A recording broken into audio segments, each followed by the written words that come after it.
Ladies and gentlemen, backers of all ages, we have returned for our week in review, deep from the forbidden reaches. I am your host here, Michael Chanel, and we are joined here by our returning figures, Marco Portugal, Marcella, and our new honorary cultist trainee, Kenneth. How is everyone doing this fine Friday? Good.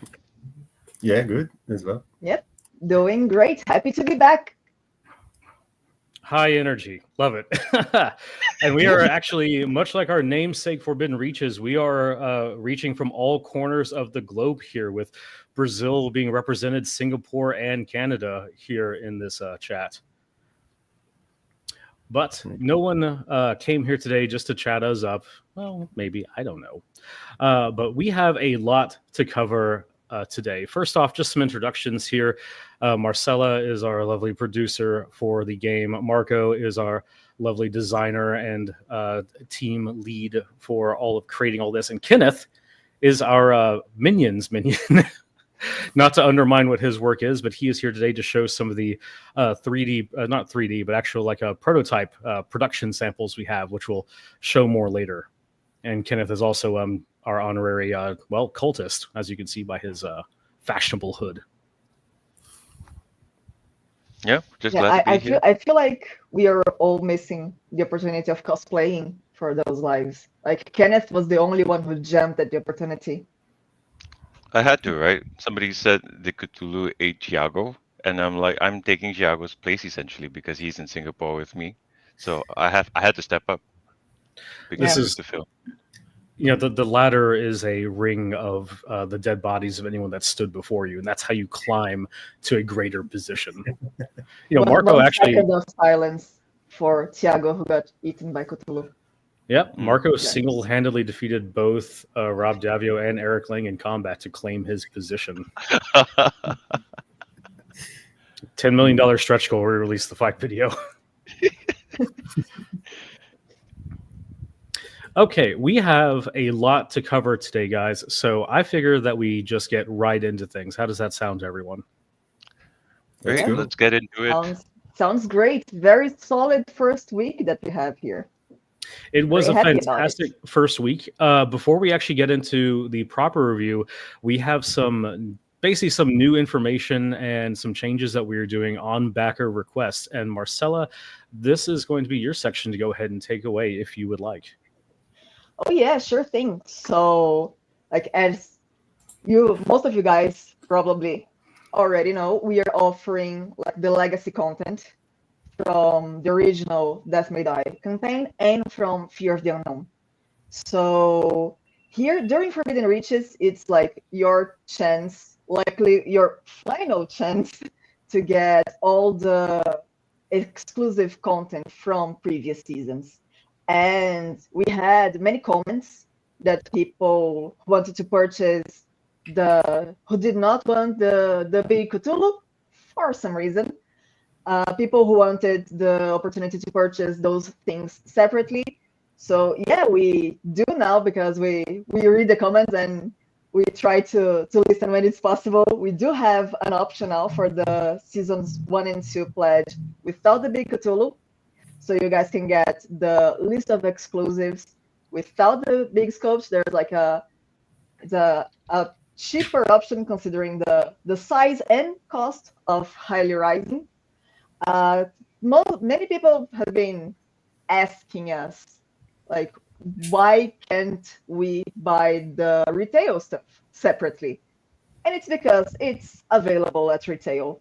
So we figured it would be easier for you guys to find it, and you wouldn't need the actual campaign, like you wouldn't need to increase your pledges in order to get it. So the retail stuff, you can get it at retail, or you can get the full package here with us during the campaign.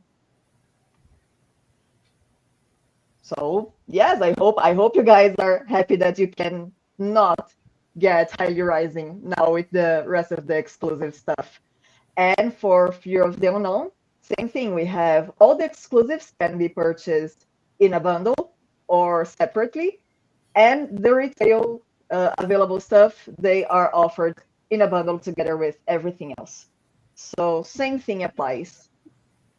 And that's it. That's it for our legacy content. Like it's a great opportunity for people to jump right into Death May Die for the first time, for completionists and aficionados, for people who want to, like, I want everything everywhere right now. That's your shot. So that's just opening up more opportunities. You want to get everything that's available exclusive wise. You have that option. You want to piecemeal together. You also have that option here. But again, noting that if something is available just at retail, then guys, you need to support your local stores. Go pick it up at retail. That's why it's not available here.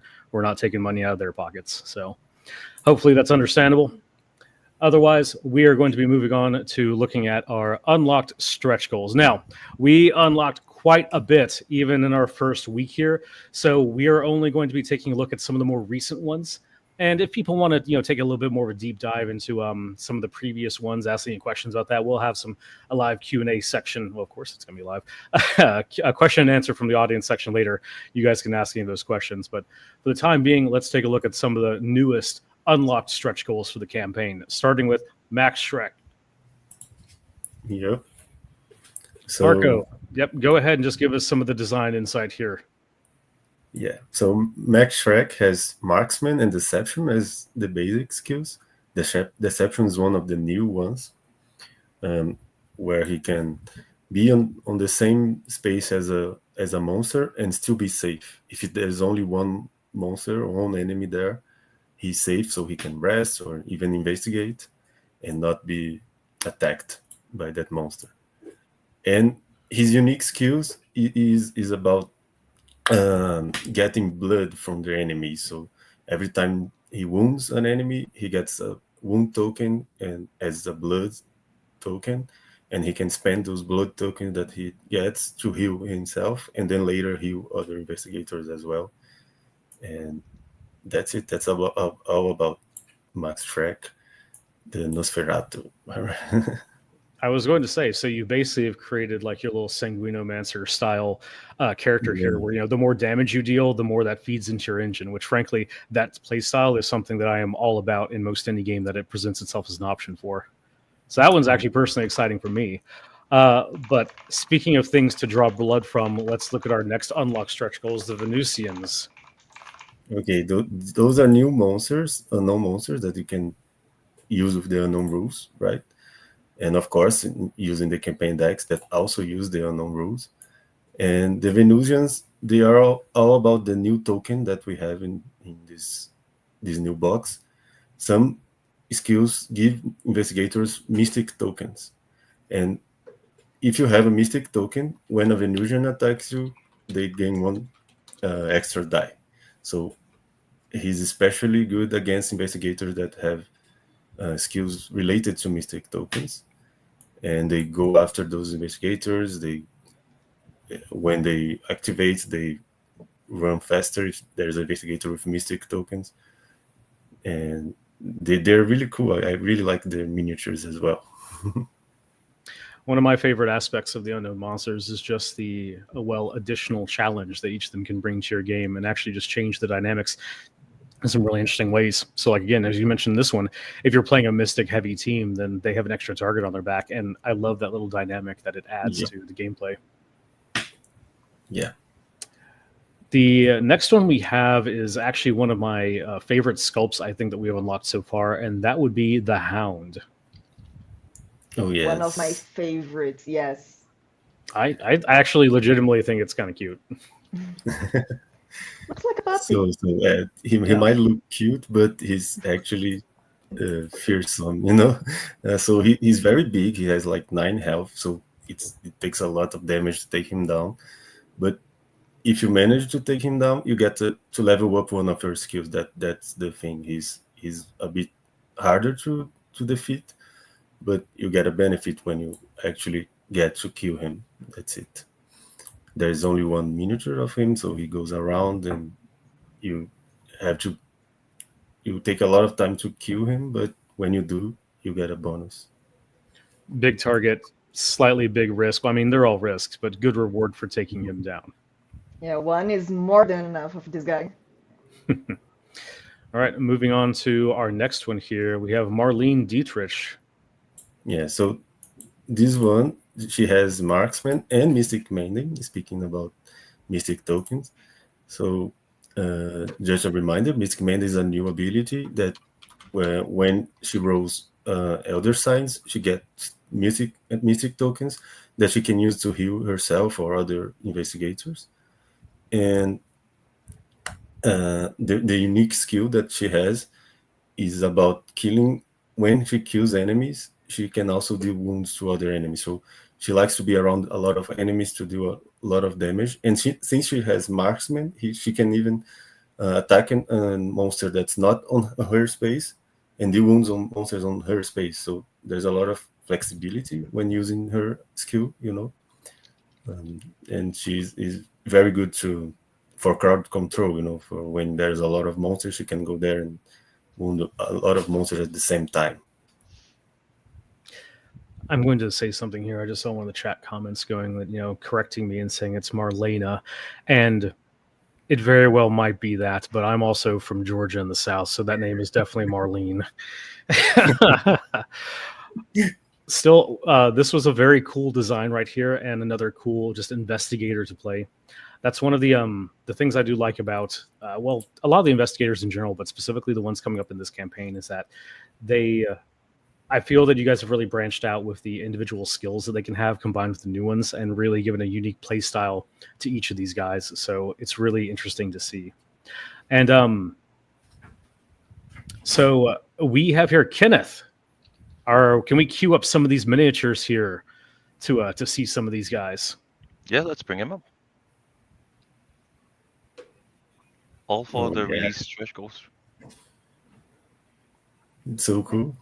And those, they are early versions. So, you can already... They are white prints, so they are preliminary, essentially sculpts that we've produced from the factory. We will eventually bring out the resin copy for high detail, but these are still in the white print, if anybody knows what I'm talking about. Yeah. So just to give some further explanation to anyone who's seeing, these are basically the very first test prints that you'll see of a miniature. These are before they go through, there's usually about half a dozen or so refinement steps that they go through before they become final. These would basically be the very early initial ones, just showing hey, this is a rough idea of how this look. So you're going to see things like, some gaps and some things like that. That will be fixed up as the process goes. So this is basically your first test run here. So if you see anything here that's like, oh man, I see a gap in this miniature, or, there's something that might need correcting, that's still in the early process here. This is just an early showcase for you guys to see what these things look like. Plus, they just look really cool. Yeah, they already look great. And I was told that my make was breaking, and it is entirely my fault because I've been dabbling in the occult for too long, apparently. That's what happens when you work on Cthulhu Death May Die for too long. And now it seems my patrons are mad at me. So I must pay the cost anytime now.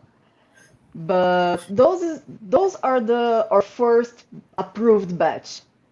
So we have those already look cool. Starting from these, we'll go on improving them, and then we'll have resins, which will be higher on details. We're still preparing things so they make sense in plastic. So here at this point, it is intended that they look a bit bigger, that their proportions look a bit off, that the small crevices that will happen that are intended for the plastic, here they need to be larger gaps, because we need to account for the fact that plastic shrinks and it fills a lot of details. So here it's expected that we go a bit overboard so they look cool in plastic. Sounds good now, so my patrons have been pacified for the moment. I am safe for yet another live. A fun occult fact, the more your occult power goes, the more you actually interrupt radio frequencies, cause static, and just in general will cause electronics to fail around you. So it's not a patron. It's actually Marcella upgrading herself. She's emitting that. I leveled up. I reached an insanity threshold. Yes, finally. Marcella has decided that she is her own patron and will grant herself power if she so declares. Yep. And I have a little bit of power to fulfill other Just a people's little. dreams, apparently. So you guys keep asking for stuff, and I'll see what I can do. By Okay. channeling her power through me, you can probably see some of the previous stretch goals that were released. And Marcella, if you need to sacrifice Kenneth for more power for really any reason at all, feel free. We can get it I- cultist. I'm willing to die for Marcella. Kill me. Oh, I love our Thank you. cultists. Anyway, let's move on to looking at some more cool stuff here. That's it for the miniatures that we've unlocked for the stretch goals. Again, we can maybe look at some more later. But now let's move on to some of the more papercom gameplay components here, starting with legendary relics. Marco, take this one away. Yeah. So those are 4 relics that, in the same vein of the old relics, where you start with a simple object that you don't know exactly what it is, that as you get insane, you start to oh, this is actually a legendary weapon there from the legend, like Mjolnir, the Thor's hammer, or the Holy Grail. You can even get that. And I mean, I can go through the mechanics of them as well. So the hammer is just like a good combat weapon. You get more dice, and you have to take a wound to get more dice. But as it upgrades, you get like to do that in all your rolls. So on the main side, when it's just a hammer, you can do it only once per turn. You take 1 wound and get 3 dice. And when it upgrades, you get to do that on every roll. So it's very powerful for combat. The iron staff that turns into the Sun Wukong's staff, you can actually do split the wounds through multiple targets when you attack. Similar to Brawling level 2, but you can start with that already if you have this relic. And when you flip it, you start to do wounds to every monster you attack at once. So you do 3 wounds, you do 2 wounds to everyone. The crown is a very interesting relic where you can spend an action to place a token on the relic, and then any other investigator can use that token to get a free action. So you have this way of giving action to other players, and when it turns to the royal crown, any investigator may do that, and you get to heal stress as well. So it gives even more bonuses when it turns to the back. And you have the ancient goblet that turns into the Holy Grail, and you can do what it does is that when you activate your insanity, you place tokens on them on the relic, and you can discard tokens to activate your insanity again. So sometimes you want to activate your insanity at a specific point, and you can use that for that. So, for example, there's a insanity that you do wounds to everything around you. You want to use that at a specific time when there are monsters in your zone, and not when there are investigators. So you can use that relic to do that. So they're really different designs that are really cool. I really like to play with them. Another one of those modular pieces that can just drastically change your strategy if you come across them. So it's just, I've enjoyed seeing the game system itself of Death May Die evolve as time goes on, with the addition of the unknown monsters, the addition of the relics. This is all just adding that cool modularity feature like we talked about last time. That's just, the more of it you have, the more game you have, which I guess that's typically how products work. But this just adding cool new features and just including all of this to the backers and everything is great to see. Speaking of more extra stuff, we're also getting here extra tiles, which, granted, there was some questions about this. So, Marco, let's take a little bit more of an explanation as to what exactly this means. So, yeah, you can use that to do custom scenarios if you want, but they are also used on an episode that we reviewed already. So, wait, new episodes that we've revealed. Could you, by any chance, be talking about the lost episode, Rats in the Walls? And not Exactly. only that, because it's important to notice that those tiles, they are needed for all lost, for the unmentioned number of lost episodes to be unlocked in this campaign. Hint, Wait a hint. minute. Nudge, You're nudge. you're telling me there might be more lost episodes that we're going to unlock during this campaign. Crazy, right? I know. That's madness. Absolute madness. Okay, no, Complete I'm not. insanity. Nope. I'm nipping this immediately. We're going to go back and just talk about the lost episode, Rats in the Walls. So we have a whole new episode here. So lots to cover. This is, of course, based on the Lovecraft story, The Rats in the Walls.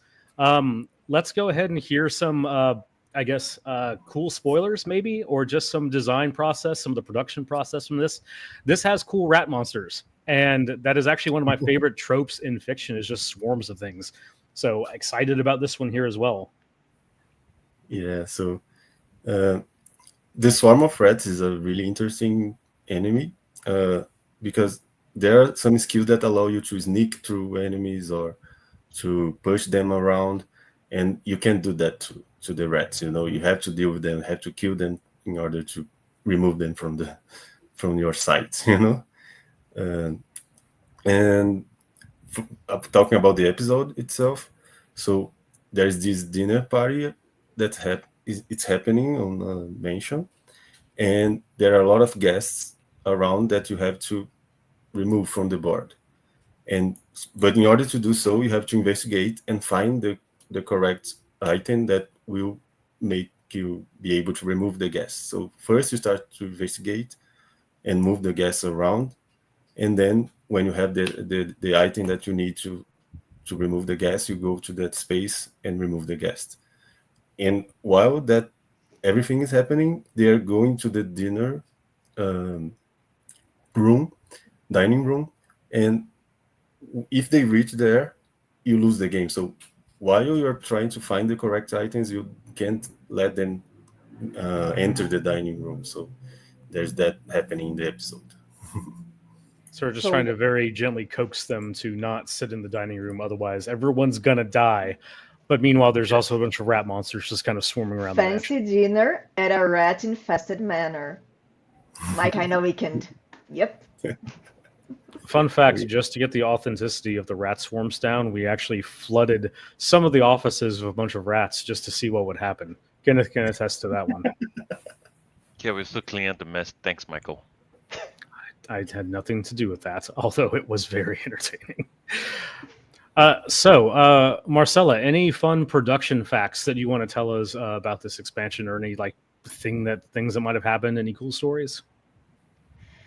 Well, the miniatures were challenging because, and if you want to do like a camera magic here to actually showcase those miniatures, like I said, they are early stages, but you can see the swarm of rats. It's the rats. There are several. So there are several. It's a mountain of rats on top of a poor fellow there. Someone from the office maybe that didn't survive the rat attack. And it was very challenging to fit everything and make sure that we also keep the neat details, and we keep the individual rats from getting that, we keep them noticeable. It's gonna be hella fun to paint it, but it was very challenging to sculpt it. So I am really excited for the next steps of this miniature in particular, because the details are gonna pop a lot in the next stages that we have to come. Resin is gonna look amazing, and the plastic is gonna be incredible. I am super pumped for this one. Yeah, for sure. I mean, hair detail, fur detail especially, is very difficult to sculpt, and I think they did it very well for the rat human there, the devolved human. The devolved human, yeah. Yeah. I was going to say, going back to what I said earlier about the swarms being really cool, just something about the devolved human look, that the kind of rat animal hybrid there. That's another cool design, which to me triggers a lot of Lovecraft memories, Stephen King memories. It's almost weirdly like a quintessential kind of a horror movie, just a thing. VHS actually had a really cool segment called had a cool Ratman version. But anyway, we're talking about things that are not Death May Die related here, and we need to focus on here. This is a cool episode. It's got cool miniatures, very creepy, bunch of cool additions here. As usual, the episode artwork is insanely good because Richard Wright, our episode artist, like he's the one who has done like all episode artwork in Fear of the Unknown. He's back at it in Forbidden Reaches, and he is insanely good. So the art for the episodes is a highlight of my day and of the Kickstarter updates, like every time. Like people keep requesting them like in huge posters. Pure atmosphere. And I just like the little episode boxes too. That's one of my favorite production aspects about the game is just like, I'm a big sucker for organization, but also just the fact that you get this little cool storage thing that's just like, hey, here's your box that you're going to play this game. For some reason, that just has a little charm to me that I just really love. Yeah, I really like that as well. I just noticed that I didn't mention what the devoted human does. So it showcases another mechanic as well. So the devoted human uses mystic tokens. So the mystic tokens can be used by investigators and by monsters as well. So every time the devoted human deal wounds to an investigator, you place a mystic token on its card. And when it attacks again, it rolls one extra dice for each token. So you have to be careful to kill them before they hit you. So otherwise they're gonna be even stronger. You're getting some mystic plague, right? Quick clarification here on a couple of things. Just saw the comment, why have the last episodes no number? They haven't won yet, but since this is in total the 10th lost episode that we've unlocked throughout history, Rats in the Walls is lost episode 10. And about Kenneth's camera, he was saying that he was willing to die for me a couple minutes ago. I have nothing to do with it. I am not responsible. Rip, he will be missed. All right, bring in a new cultist. In the meantime, let's go ahead and take a look at Mr. Boris Karloff, our next... Oh, Kenneth, you're back. Thank goodness. Perfectly safe. So I am fine. Not traumatized. So we're quickly approaching our next stretch goal to unlock. We have Boris Karloff, the man himself, famed actor of stage and cinema. I'm beginning to think that my age might be showing because I'm not going to say I'm nearly that old or whatnot, but I have an appreciation for the old Hammer horror movies and everything that came after that featuring Mr. Karloff. So I was very excited to see him included into the game here. Marco, can you tell us what he does and how he does the name justice? So, and he's also very good at dealing with multiple monsters. When there's more than one monster in the same space as him, he deals more wounds to whoever he's attacking. So he's very good at dealing a lot of damage as long as there are more than one enemy in the same space. And he also has deception and toughness. Sounds like him. Sounds like a lot of fun, and sounds like it was done well there. Kenneth, do we have his miniature to show just real quick before we move on to our next section? No, we do not. Yeah, not today. Ladies and my gentlemen, one job. Our cultist has failed us for the first and last time. I will get my ritual dagger now. Well, all right. So we don't have that to show, and I am supremely let down on that. So I guess we're just going to have to move on to the next section, though, which I think is going to lift spirits back up because we're going to talk about what is next for the campaign. And you know what? I hope everyone likes swarms of things even further because guess what? We're moving into spider territory with Atlach-Nacha Elder 1 box. Now, so I don't talk about this too much. Marco, take it away. Marcella, follow up on that. We have a bunch of cool-looking spiders. Adorable, cute, multi-armed spiders. Oh yeah. This is a new other one, and it has these little hatchlings and the spider nests. So she puts nests around the board, and the hatchlings come out from the nests. So you have to go there and destroy the nest. To that, you just have to spend a free action in that space, but you have to go there to do that. Otherwise, more monsters will come out from the nests, And and that's about it. You take stress if you're next to a nest.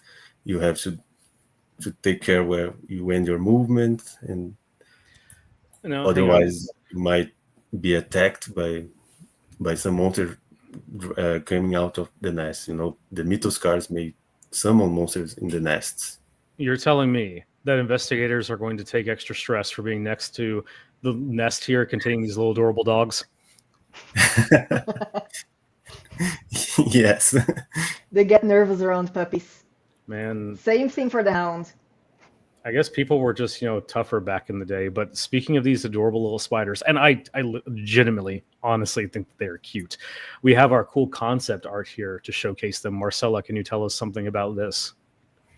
Oh yes, so Daniel Zrom, who is the artist for the monsters, once again he shined absolutely, like he was a mastermind during Fear of the Unknown, and he's back at it during Forbidden Riches, and seeing like his creative process is like, you guys are getting a hint of it.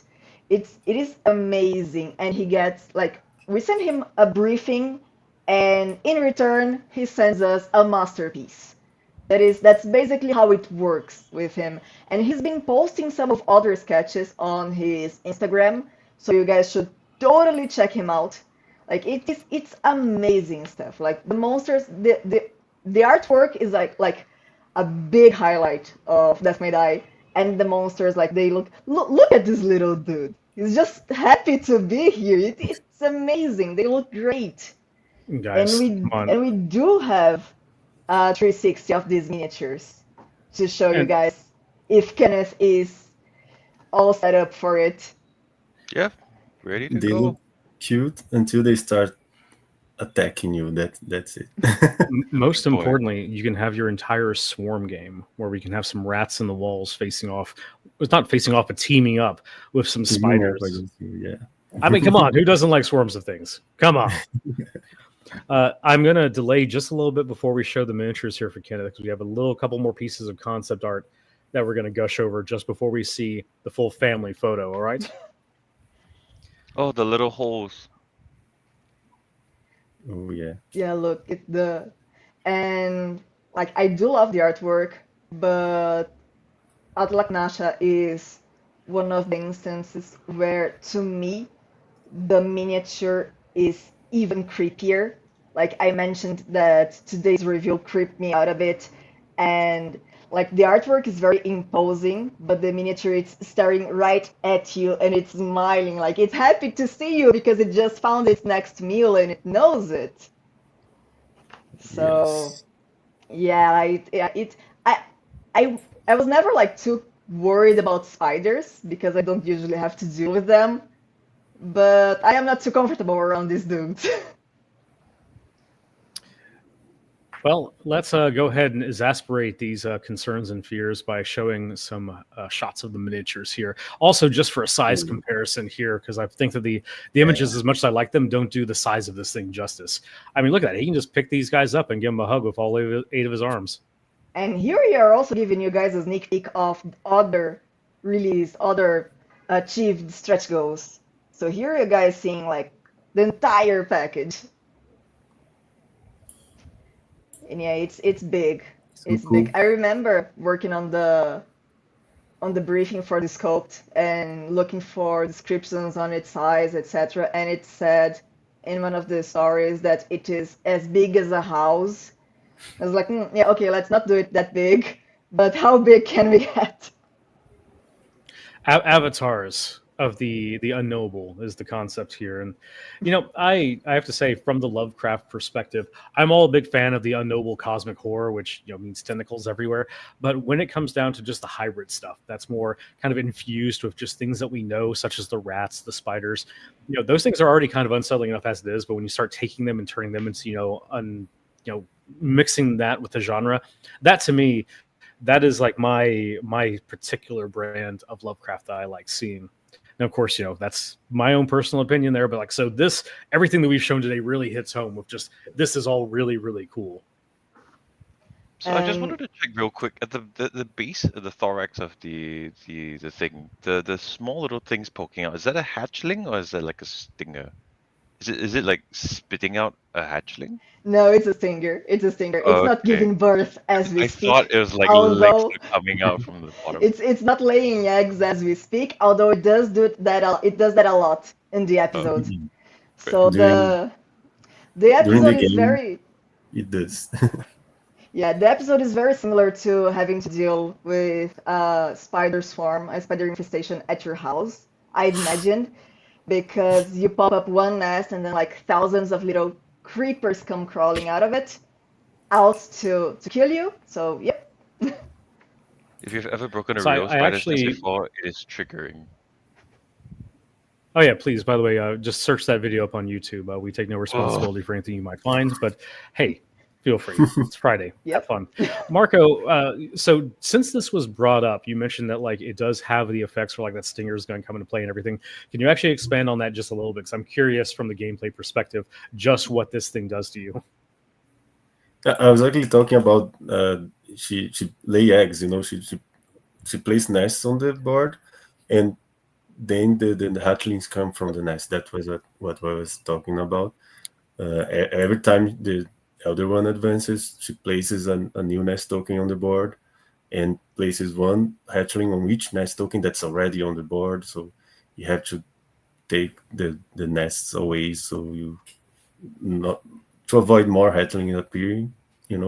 And at the last and final form of Atlach-Nacha, to actually deal wounds to it, you have to get rid of all nest tokens around it. Otherwise, you can't even damage it. So yeah, And it's she jumps like very from one nest to another. She's like controlling the whole board at all times, as long as you let her. yeah. So everything I'm hearing, I am just in love with this box. Absolutely. I'm all a big fan of monsters that spawn more monsters, creating obstacles around the board that people have to go and take down. So all of this sounds like a lot of fun. I mean, fun in the fact that it's horrifying, but I'm sure people will have an appreciation for it. All right, so Yeah, and that also is that. if I can jump Oh, absolutely.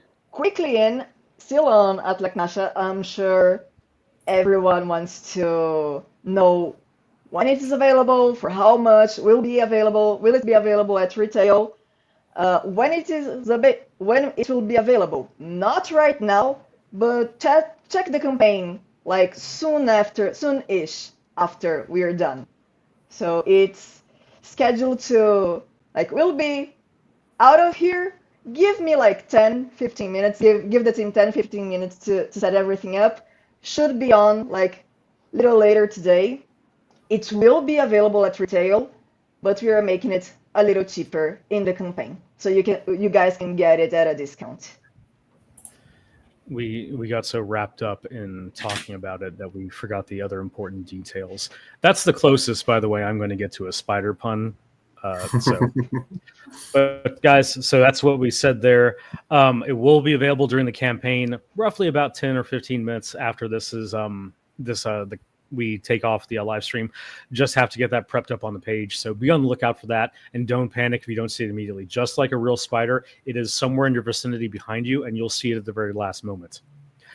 That being said, we are going to now open up the floor here to any questions from the audience, just to wrap up this segment. Or if there's any miniatures that you guys specifically want to see some more close-ups of, Kenneth is here and available. He can show you anything that is not Boris.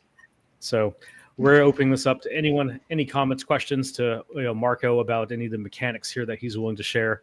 So let's have at it. Yeah, I need to be careful about reading the comments because these past few days I figured that I am like my poker face is worth nothing because people are good at guessing and I am bad at hiding stuff. So I keep like reading the comments in the page and I was like, "Ooh, we have that. Ooh, we have that. We don't have that. Maybe we could have that. Hey, we have that. They'll be happy about it." And like I won't look at the comments now because you'll see it all over my face. So there's a question I will about go ahead and the other thing enemy. So since we're doing Mountains of Madness, and the other thing is from that tale, we decided to have the Proto Shoggoth and Antarctic Elder Things. They are not exactly the same as the older ones, and they even have more miniatures. So the gameplay is actually different. They are inspired by the older ones, but they are their own thing. They have two miniatures. They work differently. So although they're inspired by those ones, they are not the same. good to note. I see a question here that actually has piqued my interest as well. Marco, will the new tiles have environmental tokens as well? Yes, some of them will. Yeah. Did you think you would be Okay, safe there? simple enough answer. And guys, I am seeing this flooding into the chat channels here, so I'm just going to go ahead and nip this immediately. If you're asking for spoilers, that's not really a question that we're going to answer. So if you're asking like, oh, is X going to be in the game? Are we going to see a season 6, a season 10, anything like that? That's not a question we're going to answer, guys. Come on. But feel free to show any of these other miniatures here. But just throwing that out there as well. Oh, here's one that we can absolutely answer, though. Both for Marco and Marcella and Kenneth, you as well. Has your favorite sculpt of Season 5 been shown already? I do can love answer the that. hound. Yeah. Hey! Don't steal my answer. I was gonna say the hound. We were talking about it when it came to the office, right? Like we was like, whoa, it's levitating, and then it's supported by its tail, and like it has this really nice etching. The way the sculpt did the skin of the bat. If I can bring it up, let's just shoo these miniatures away. Bye. Like it is incredible. Like Look you, at the you texture can of see the its wing. skin, like its skin Yeah. being like all stretched in It's his super cool. bones. Okay, It's I'm so sorry. I'm good. sorry I messed up the turntable, but this is a great miniature. No, I it's love fine. it. I'm gonna put the rest of the miniatures back now. Kenneth, you've merely turned it into a diorama. Now it's moments after the attack. Has to be the center of attention. We have a I have question to here say as well, about though, how it is really. Go on. I have to say it is really hard to beat that miniature there as well. I have to say, I don't want to say it's my favorite one that I've seen, but it is really high up there on the list. Well, for now, right? For what we've shown, we've got some pretty cool stuff coming up. That might change Yeah, every week, where it's just like, okay, well now this one's in the top 5. Okay, well now this one's in the top 5 because it's all really good. Speaking of which, do come back here to watch us yapping more next week because we have cool things to show. I love his Marcella, poses. you Like... had a That's you how had a I'm feeling question right that now. you had a question that you had found, but I just want to point out one right here. Is the new campaign compatible with older ones, like using new investigators or older chapters, or environmental tiles or old maps? All Death May Die products are interchangeable with each other, so the more elder ones you get, because all the elder ones and all the episodes are all intermixable. Same thing with the unknown monsters and all of that, so it's all modular. So season 1 through all the way up here through season 5 and everything, all of it can be mixed together. Yeah, everything can be mixed. Even the campaigns with old other ones, with old investigators, insanities, relics, everything.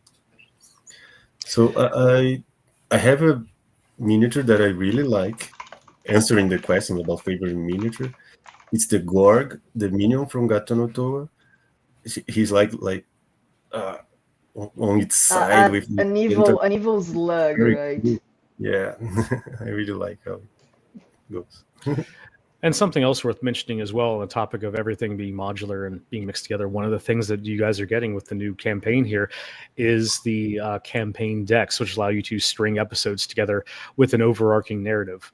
So, that's just another facet you can play. So you can continue to play with the standard version of, episodic adventures, or if you guys want a longer experience with you and your gaming group, or, solo, whatever it might be, you can string everything together to have that overarching story. So, again, as we talked about last week, modularity is the name of the game with Death May Die, and you have just so many cool options you can choose to include to, cater to your own individual taste, to how you want to play the game. All of it with this cool backdrop of mixing these unfathomable monsters with these cool story elements. Yeah. I'll jump in a see. question from the chat right here. They asked, is it one greater old one throughout a campaign or multiple greater old ones per campaign? As Marco had specified last time, it is one overarching greater old one for the entirety of the campaign, the 3 episodes that you'll be playing for the campaign. Yeah, so thematically, it makes sense that it's the same other one getting stronger and stronger. We do have an optional rule in the rulebook that you can use other ones if you want, but the recommended play is against one other one. Yeah, people seem to be very curious about the campaigns, like as in its entirety. Yeah, I can explain more if if you have time.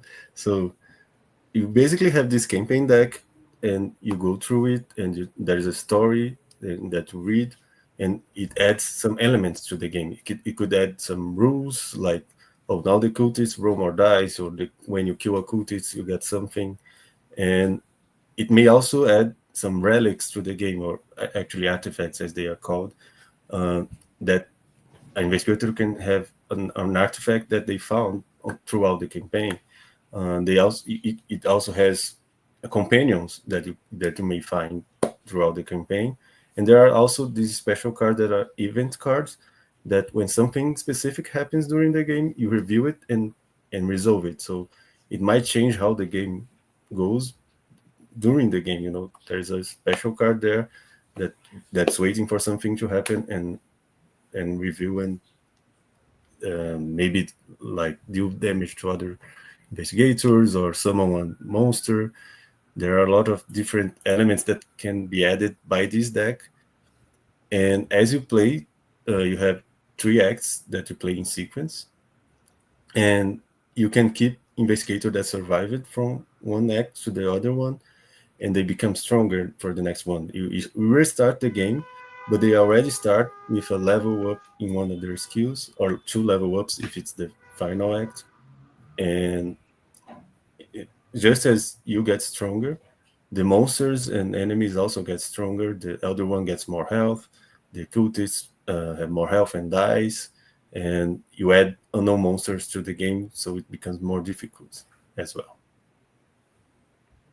So full measures of scaling, both for yourself, your guys, as well as the enemies here. And again, of course, the overarching narrative structure, which will, to my understanding, there have unique elements that will show up from that campaign deck, such as companions, relics, artifacts, and such.